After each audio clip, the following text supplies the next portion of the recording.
में अब पीएम मोदी के भारत जोड़ो का चैप्टर। राहुल गांधी का भारत जोड़ो तो आप बहुत सुन रहे हैं। अब पीएम मोदी के भारत जोड़ो के बारे में बताता हूं, जिसमें पुतिन, मैक्रोन, बाइडेन अब साथ साथ चले। इसमें आपको विदेश में उस हिंदू मंदिर के बारे में भी बताऊंगा जिसे बचाने का जिम्मा पीएम मोदी ने उठा लिया। पिछले कुछ दिनों से G20 की बहुत चर्चा है। G20 दुनिया के 20 सबसे शक्तिशाली देशों का ग्रुप है, जिसकी अध्यक्षता पहली बार भारत को मिली और इसकी अध्यक्षता मिलना देश के लिए बहुत गर्व का लम्हा। G20 का सम्मेलन अगले साल भारत में होगा।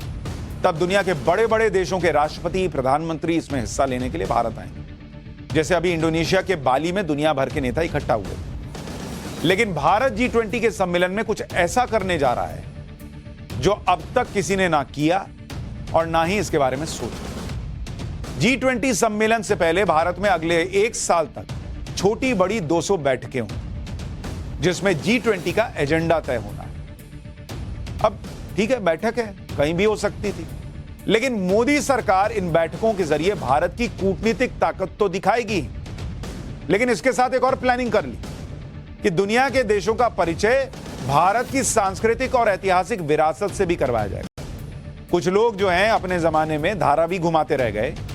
नरेंद्र मोदी कह रहे हैं कि इंडिया की जो सांस्कृतिक विरासत है वो इन लोगों को दिखाई, क्योंकि इनके साथ पूरा डेलीगेशन आएगा, इनके साथ विदेशी मीडिया आएगा, फोटो खींचेगा, क्लिक करेगा। तो दुनिया को बताओ ना बॉस कि हम कहां रहते हैं, हमारी क्या सांस्कृतिक विरासत है। और फिर वो जब तस्वीरें वहां जाएंगी और लोग यहां आएंगे तो और टूरिज्म बढ़ेगा, और टूरिज्म बढ़ेगा तो इकोनॉमी बढ़ेगी। तो एक साथ दो काम करो ना। G20 की अध्यक्षता कर रहे हो, मीटिंग कर रहे हो, ठीक है, वो मीटिंग के साथ साथ प्रमोशन भी हो जाएगा। और इस तरह की मीटिंग की शुरुआत भी हो चुकी है। 5 दिसंबर को उदयपुर में G20 देशों के शेरपा की बैठक हुई। उदयपुर महलों और झीलों का शहर है। G20 देशों के प्रतिनिधि उदयपुर की ऐतिहासिक जगहों पर गए, राजस्थान की कला, संस्कृति और परंपरा को देखा और समझा। अच्छा, यह नहीं सोचा गया कि राजस्थान में तो कांग्रेस की सरकार है, यहां उदयपुर ले जाने का क्या मतलब। लेकिन उदयपुर से शुरुआत हुई। मीटिंग में आए विदेशी मेहमान परंपरागत राजस्थानी पगड़ी पहने हुए भी नजर आए। पीएम मोदी का यह हिट आइडिया है, क्योंकि देश भर में इस तरह की बैठकों के जरिए भारत अपनी सांस्कृतिक और ऐतिहासिक विरासत को दुनिया भर में पहुंचाएगा। कश्मीर से कन्याकुमारी तक G20 की जो छोटी बड़ी मीटिंग होनी है, और इसके लिए सरकार ने देश के ऐतिहासिक इमारतों और पुरातात्विक जगहों को चुना है। आज से अगले 3 दिन तक G20 की एक और बैठक हो रही है। इसमें शामिल विदेशी मेहमानों को महाराष्ट्र के प्रसिद्ध एलिफेंटा की गुफा ले जाया जाएगा। एलिफेंटा की गुफा विश्व धरोहर सूची में शामिल है। जनवरी में G20 के प्रतिनिधियों को पुणे घुमाया जाने वाला है।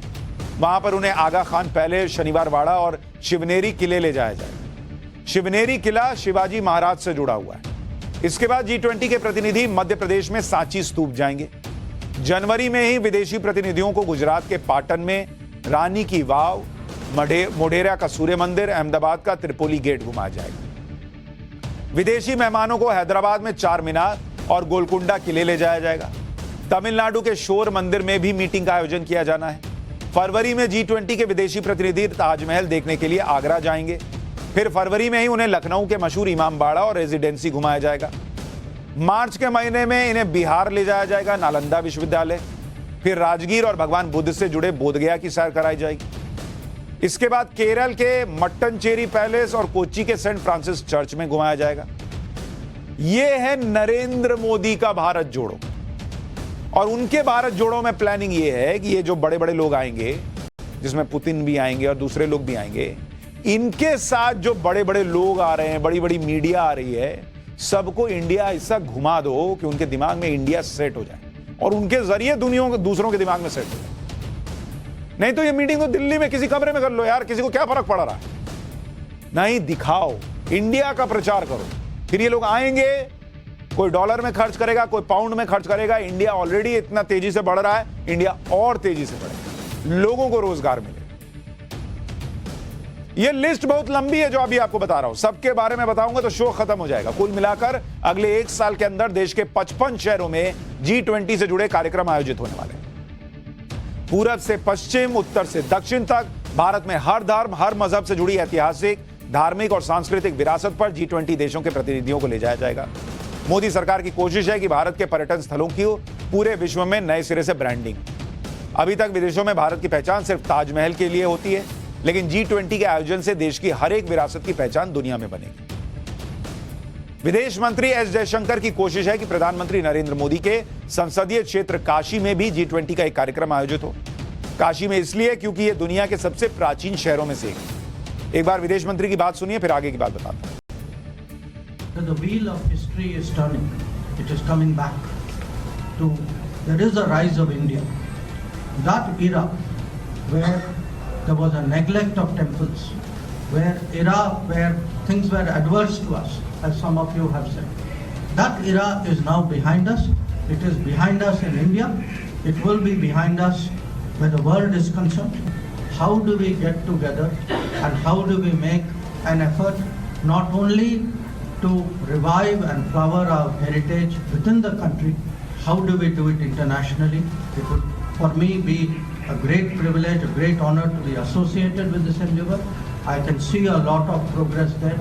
I can certainly say that the Modi government is completely committed to ensuring that in the world, Indian heritage, Indian culture gets the right place. अच्छा, बात सिर्फ भारतीय संस्कृति को बचाने की नहीं, बात सिर्फ हिंदू संस्कृति को बचाने की भी नहीं। पीएम मोदी सिर्फ भारत की सांस्कृतिक विरासत को बचाने, उन्हें विकसित करने और उनका प्रचार करने में ही आगे नहीं है, बल्कि वो विदेशों में भी हिंदू धर्म से जुड़ी सांस्कृतिक विरासत को बचाने में जुटे हुए। भारत से 4,778 किलोमीटर दूर पूरब में एक देश है कंबोडिया, और यहां है अंगकोर वाट मंदिर। आप में से बहुत सारे लोगों ने नाम भी नहीं सुना। इतिहास की किताबों में आपने अंगकोर वाट मंदिर के बारे में पढ़ा होगा, मैं उम्मीद कर रहा हूं। अंगकोर वाट मंदिर का परिसर दुनिया का सबसे बड़ा मंदिर परिसर है।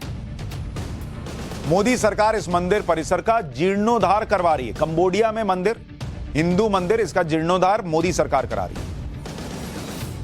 हिंदू धर्म से जुड़ी इस धार्मिक और सांस्कृतिक विरासत को सहेजने का काम कर रही है। एक बात और आपको बता दूं जो बेहद अहम है कि अंगकोर वाट में एक वक्त में 1000 से ज्यादा मंदिर हुआ करते थे, जैसा मैंने आपको हम्पी का बताया, लेकिन अब वहां सिर्फ 72 मंदिर बचे। अब हिंदू धर्म की इस विरासत को बचाने की जिम्मेदारी मोदी सरकार ने ले ली।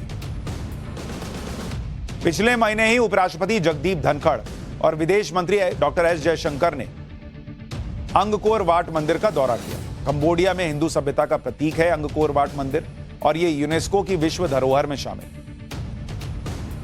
भारत से 4,778 किलोमीटर दूर हिंदू सभ्यता कैसे और कब पहुंची, यह जानने के लिए आपको अंगकोर वाट मंदिर का पूरा इतिहास समझना होगा।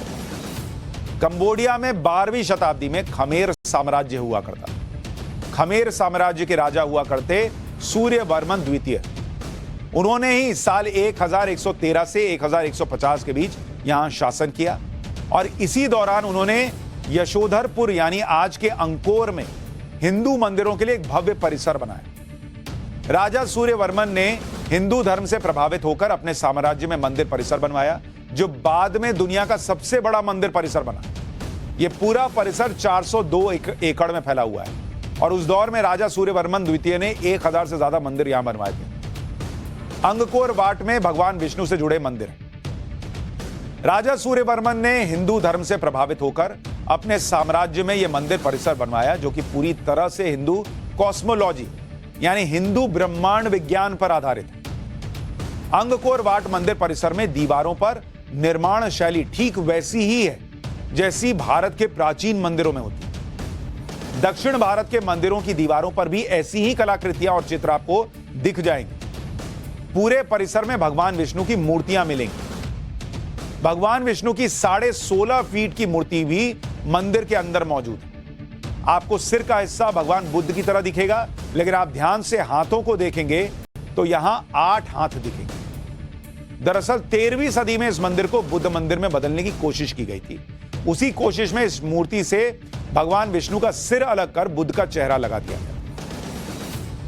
मंदिर परिसर में शेषनाग की भी मूर्ति लगी हुई। शेषनाग का संबंध भगवान विष्णु से ही है।